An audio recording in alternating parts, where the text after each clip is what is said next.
Our next panelist, our next presentation will be by Eileen O'Conner, Director of Environmental Health for Cayuga County, to talk about her county's amazing approach to inspecting septic systems.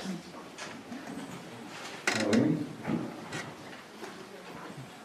I wish we can all learn a great deal here in the Adirondack Park and throughout New York State. Thank you very much. I'm very happy to be here to talk about our inspection programs. We are really proud of it. There's Cayuga County, for those of you that don't know, right in the middle of the state, right in the middle of the Finger Lakes region. So we have a lot of our own water quality problems.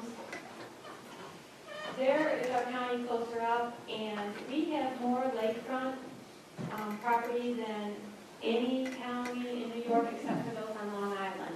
So on the left is Cayuga Lake, on the right is Skinny Atlas Lake, a little portion of it is in our county. On the north is Lake Ontario and Little Sodas Bay, and in the middle is Owasco Lake, and we have a number of smaller lakes throughout the county. Now, Owasco Lake is the drinking water source for over half of the county population, so we're very concerned about the quality of Owasco Lake.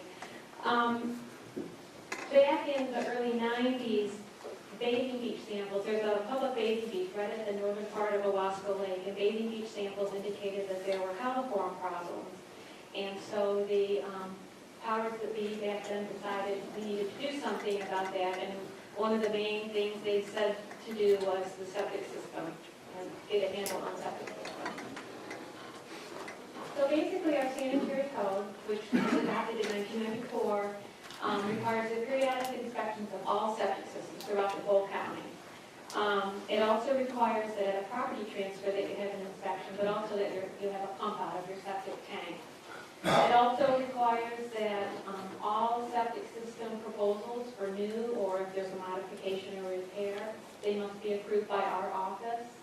And anybody who does any work on septic systems must be registered with our office.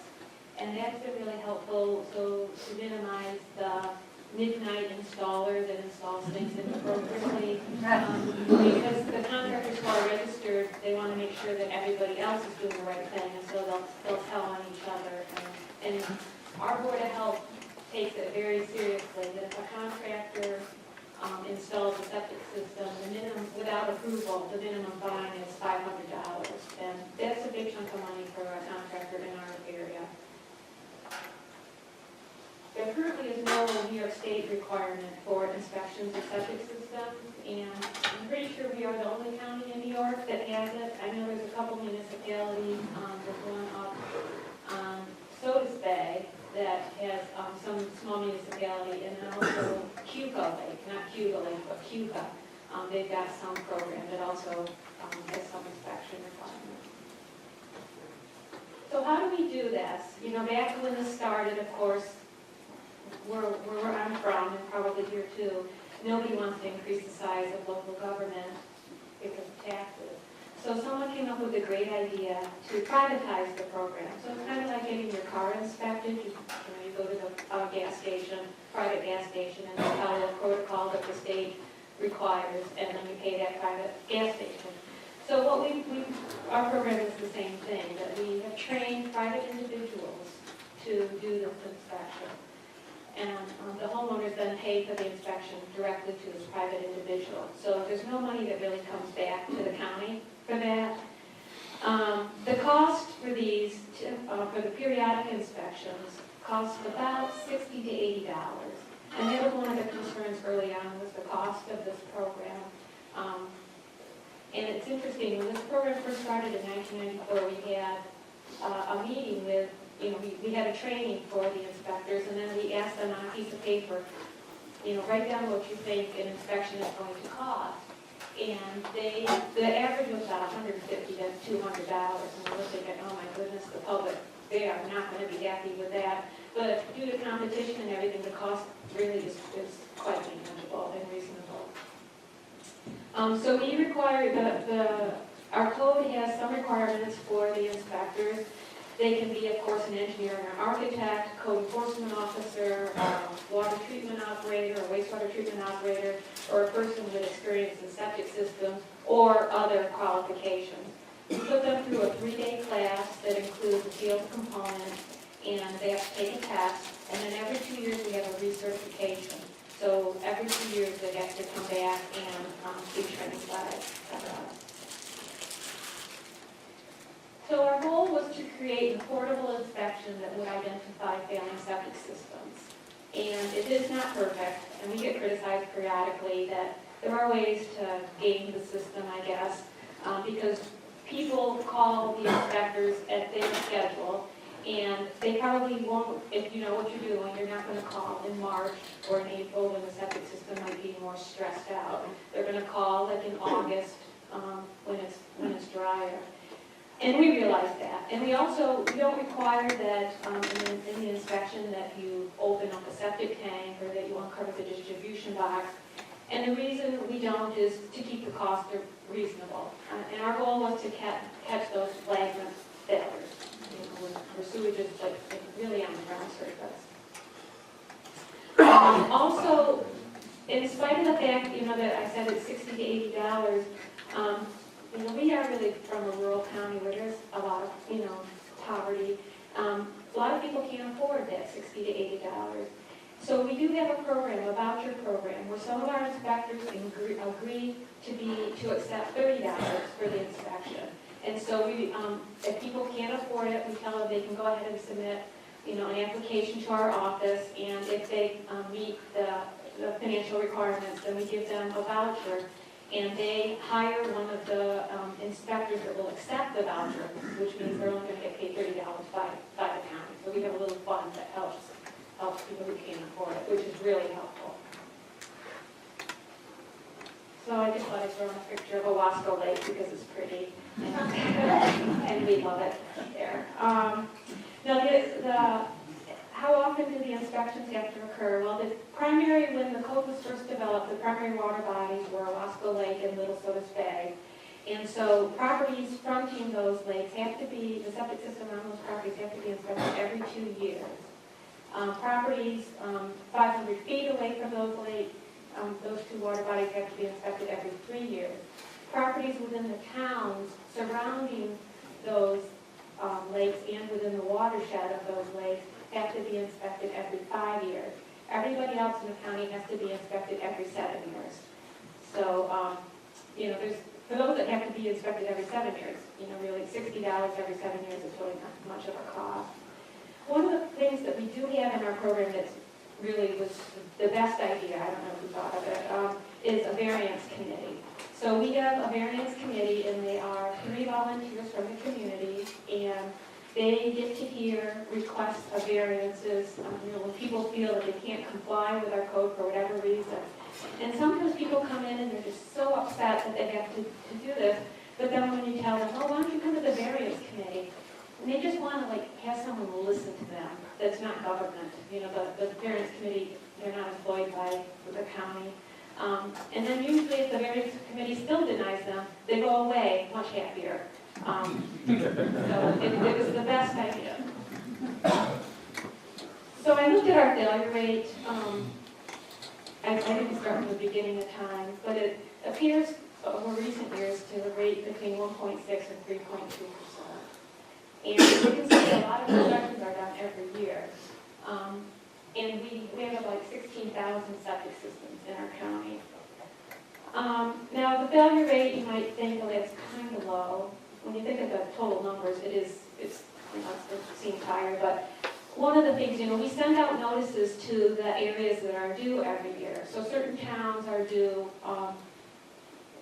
whatever year. So we send them a letter, and a lot of times, like say for example, the town of Brutus, which is in Cayuga County, might be due, and we send them a letter, and before they have the inspection done, they will come in and request a permit to modify their septic system.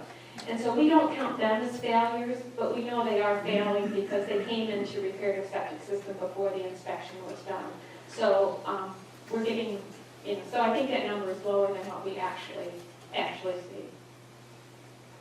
Okay, some of the issues with our program.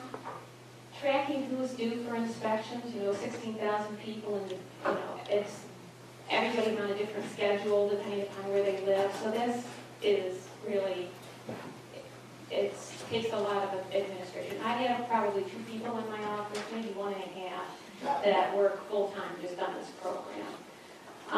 Taking enforcement action against those who don't comply. People really hated this program when it first came into effect.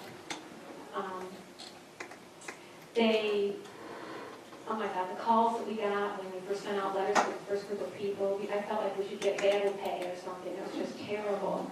The lawyers hated it. The real estate agents hated it.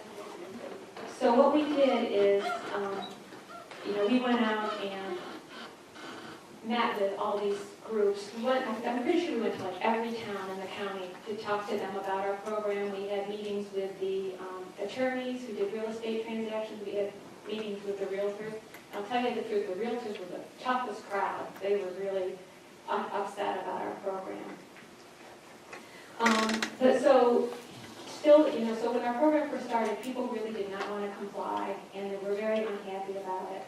And so if people don't comply, our process that we use, this is part of our sanitary code, so we will summon them to a Board of Health hearing and then fine them, and we can fine them up to $1,000 for the violation. So we generally do get good compliance, but sometimes we have to go through the process. Like we'll send out so many letters every year telling people that they're due this year, and then that gets like a large percentage to comply, but then we have to send out a second letter telling them, we're going to fine them. That brings in more compliance, and then we have to finally summon them to a Board of Health hearing. And that brings out probably, 99% compliance. Really, most of the people do comply.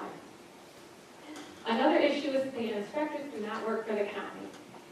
And my staff, these inspectors drive my staff crazy because they don't follow the protocol and the inspection, and complete the forms as they really should.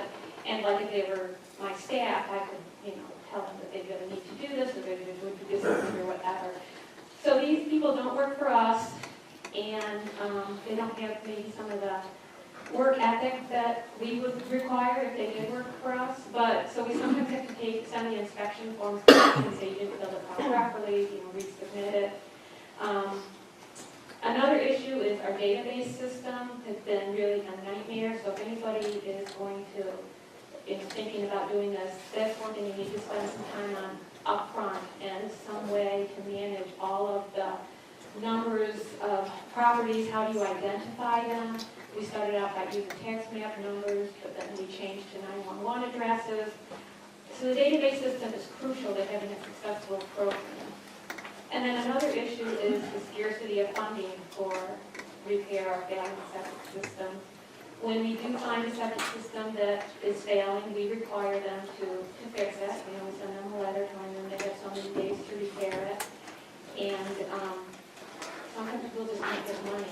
So there are a couple programs in our area, Home Site and the Sheen Foundation. So if you meet the financial requirements, you can get money to repair. Unfortunately, sometimes there's a long waiting list, and so you have this failing septic system ongoing for a while they're trying to get funding to fix it. Some of the positive things is that failing septic systems are getting corrected, which is great. We have now a file on every property that has a septic system in our office, so we have 16,000 files, and I say that we have information on all septic systems. That's really probably a lie. We have, part of our inspection program, the inspector has to put dye in some fixtures and run some water, but they have to go outside and walk the property, and then they have to present to us a schematic showing where the tank is, where the leach field is, where the well is, where any streams are, anything of interest might be. So sometimes we don't have record of a septic system because it was installed maybe 50, 60 years ago. But at least now we have a schematic of the property that shows where the well is, where they think the septic system is located. So that's really helpful, because we get a call from somebody who says, I just bought this property on such and such a lake, and I'm interested in doing whatever. We can at least we have that to start with when we have the discussion with them.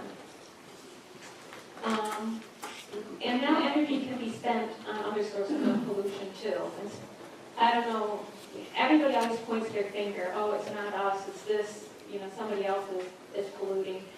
And I think septic systems was the first thing that everybody blamed, and now that they're under control, now energy can be spent. Okay, maybe we need to spend some time looking at agriculture, or maybe we need to spend some time looking at other issues. Okay, is water quality improved? Yes and no. Our counts are lower, our bacterial counts are lower. Weeds have increased, and blooming algae blooms are occurring now, which they hadn't before. And there's, within a lake, there are so many issues with what causes these things, and we have we probably have as many cows in Cayuga County as we do people, so we are really ag intensive, so that's an issue, runoff from farms can really cause a lot of those problems as well. If anybody is interested in our protocol or our sanitary code or the forms that we created, the inspection forms, you can go to that website and you can get all of that information. And also there's frequently asked questions that the public always asks about this. So that would be a great place to get information. And here's my contact information. If anybody has any questions, they can give me a call or email me.